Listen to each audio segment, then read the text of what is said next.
Hey, it's Travis back with BorderCityWrestling.com, and the March Breakdown show is coming up March 27th through the 29th. 3 big shows. We got one in Niagara Falls, Ontario on the 27th, Assumption College in Windsor, Ontario on the 28th, and of course the big show in Woodstock on the 29th.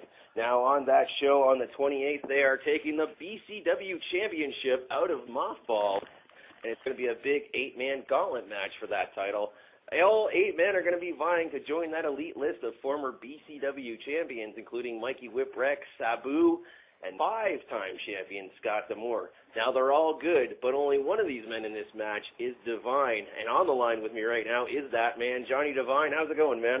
Very nice segue. Well done. So you all psyched up. You're ready for this match. Now, we got 8 guys in this match, including yourself, as well as CK3, Phil Atlas, who considers himself the underdog in the match, Scott D'Amore, 5-time champ, Joe Doring, Tyson Dukes, and a few other surprises. Give us some thoughts on this match. When I heard they were doing a championship gauntlet match for the belts, my first reaction was, well, why? Why don't you just be smart and hand the title to me? Because odds-on favorites in that list of names has to be Johnny Devine, bar none. Scott D'Amore, okay, he's a 5-time, former Border City champion, but let's review. When was the last time you saw Scott D'Amore in a wrestling ring? Okay? Joe Doring, definitely a threat. My first thought when I heard Joe was in is, all right, how do I get Joe out of the way? Being that he's my bro and I love him, I got to figure out how to take out Joe Doring. So my first order of business getting in that ring is to figure out how to get rid of Joe, because Joe is going to be the only threat in that match. Tyson Dukes and I have a fairly long and varied history together, and Tyson, I know, will be bringing his A game for that, as he knows I will be bringing mine. And I expect that chances are it'll probably come down to Tyson and I being the last 2 remaining in the ring. And bottom line, when it comes out to Tyson and I, as history goes, history tends to repeat itself. I don't believe I've ever lost to Tyson Dukes, and I don't believe I ever will. Now, you've trained with Scott. You've trained some of the guys who come out of the Can-Am school as well. But you've had a lot of training also in the legendary Heart Dungeon. Is that going to work to your advantage in this match? Absolutely. I mean, you look at the list of guys who are currently in the match. You got CK3, fantastic talent, did most of his training here at the Can-Am school and a little bit around Michigan. You got Tyson Dukes, Joe Doring, Phil Atlas, all out of the Can-Am school. You got Scott D'Amore, who runs the Can-Am school. Right there, you got 5 guys all with the same kind of style, all doing the same kind of things. Immediately, I hold an advantage over those 5 guys just for having, different moves in my repertoire and a different way of going about things. Absolutely, my training in the dungeon will play a factor. Now, you wrestled with a lot of promotions throughout North America, including TNA Wrestling. You left there just recently. One of the reasons you were quoted as giving for reason is wrestling just wasn't fun anymore.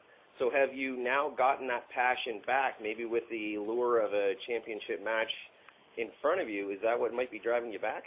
Well, when you wrestle on your own terms, anytime you do anything on your own terms, things it becomes a little different. It becomes a little bit more of an enjoyable scenario whenever it's on your own terms. I mean, I enjoyed my time at TNA immensely and use it as a great learning experience.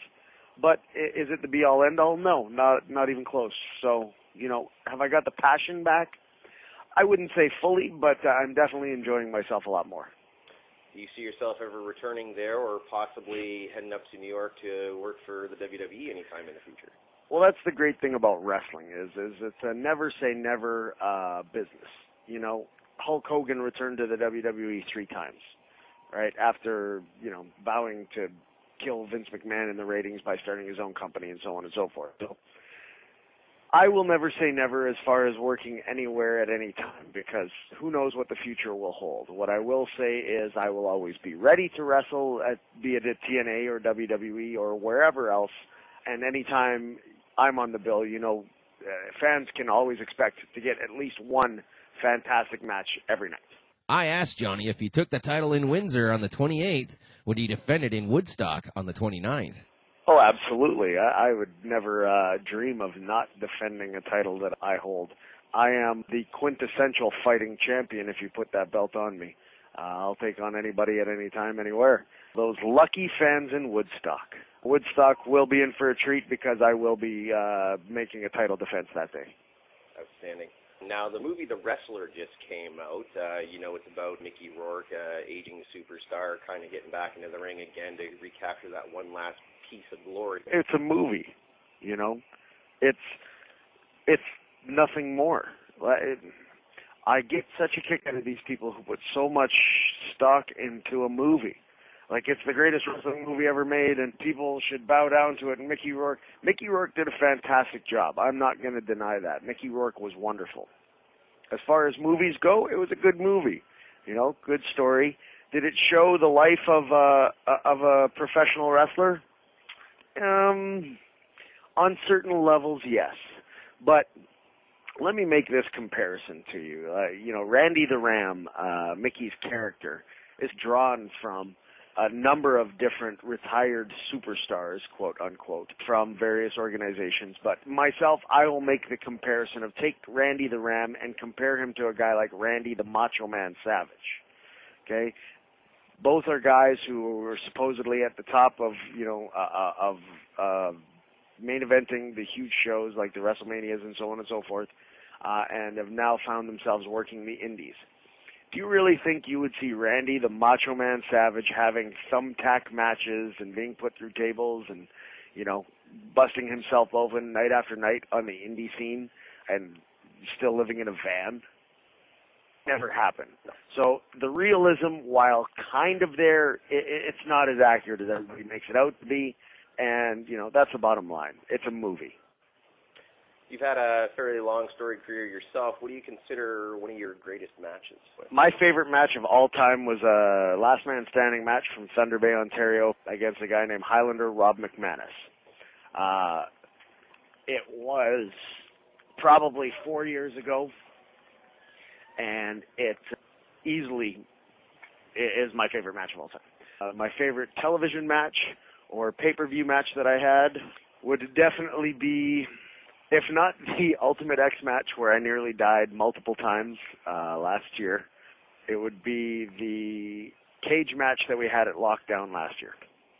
So it is the big March Breakdown Tour, 3 nights of big action on Niagara Falls on the 27th, Windsor, Ontario, the big 8-man gauntlet match for the BCW Championship on the 28th, and Woodstock on the 29th. Any final thoughts on this tour? Well, I congratulate BCW for making the intelligent choice and putting me on the show in Woodstock. I feel sorry for the people in Niagara Falls that they will be not be graced with my presence.